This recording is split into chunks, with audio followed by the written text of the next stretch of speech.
কুয়াকাটা হুজুরের আগমন, শুভেচ্ছা স্বাগতম। মাহফিল কমিটির পক্ষ থেকে নারে তাকবীর। वो मेरा नबी मेरा नबी मेरा नबी है, वो मेरा नबी मेरा नबी मेरा नबी है, वो जिसके लिए महफिल कौनैन सजी है, फिरदौस से बड़ी जिसके वसीले से बनी है, वो हाशिमी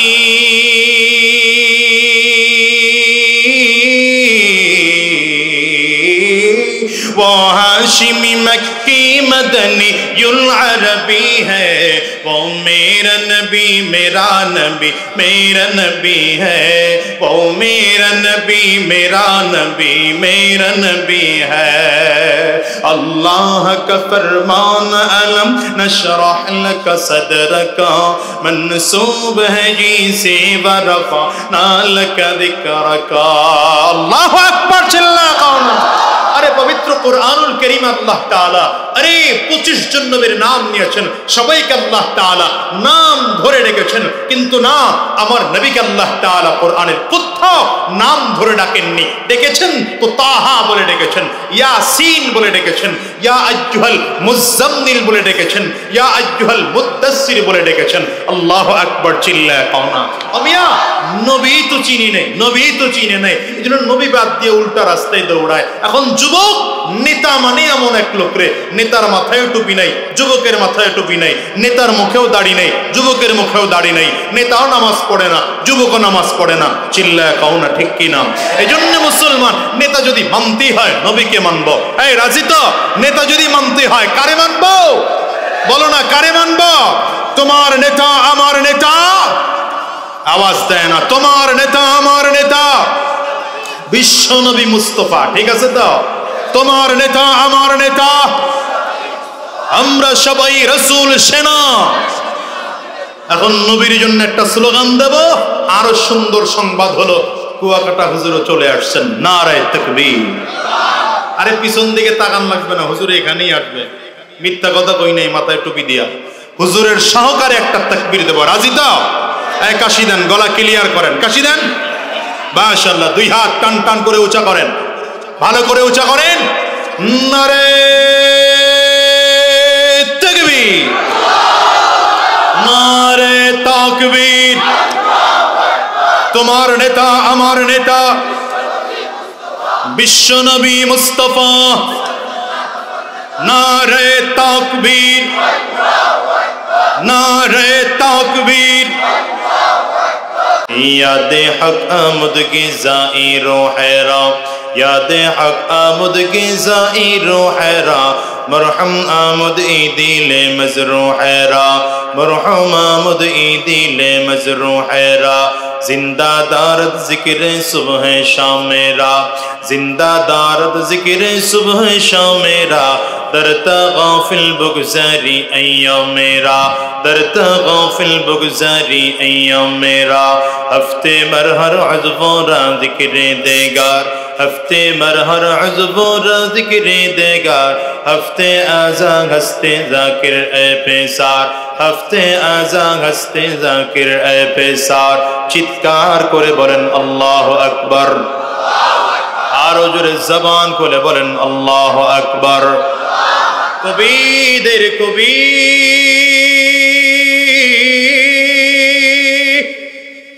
रूहानी कवि আল্লামা শেখ সাদি রহমাতুল্লাহি আলাইহি বলেন, এরে দুনিয়ার মানুষ, আল্লাহ তাআলা যেমন করে 7 আসমান বানিয়েছেন, তেমন করে আল্লাহ তাআলা 7 জমিন তৈরি করেছেন। ঠিক তেমন করে আল্লাহ তাআলা 7 অঙ্গ দিয়ে পূর্ণাঙ্গ একজন মানুষ তৈরি করেছেন।